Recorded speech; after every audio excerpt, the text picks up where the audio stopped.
हम मीनू झा प्रणाम करै छी समस्त मिथिलावासी के एकटा और होली के गीत गाबऽ जा रहल छी। समस्त मिथिलावासी के होली के बहुत बहुत शुभकामना। धन्यवाद। जय मिथिला, जय मैथिली। बहुरिया खोलू ने के बरिया, अहीं संगे खेला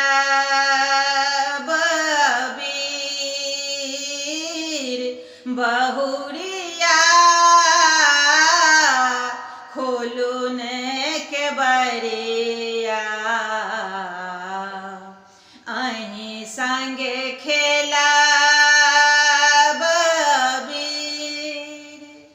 किनका के हाथ कनक पिचकारी,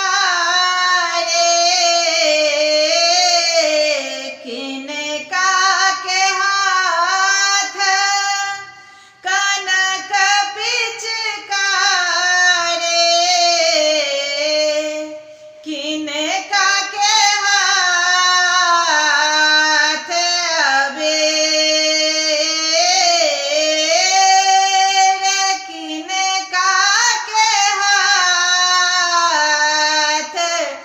अबेर बहुरिया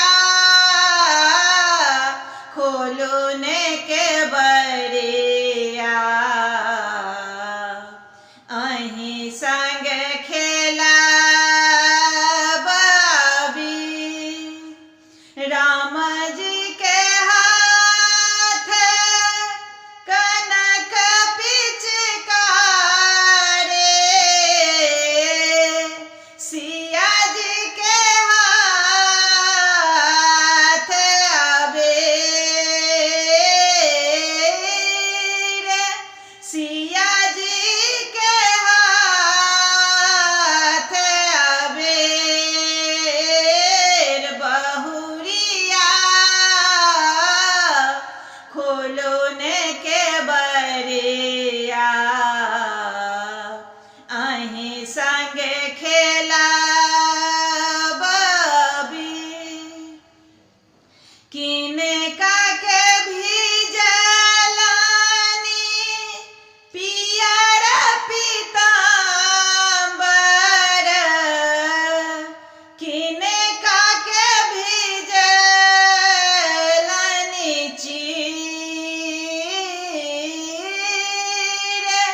किनका भीजलानी चीर बहुरिया खोलू ने के बरिया, अहीं संग खेला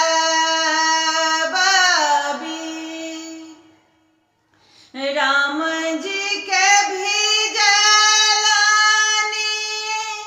पियर पीतांबर, सिया जी के भीजलानी चीर, सिया जी के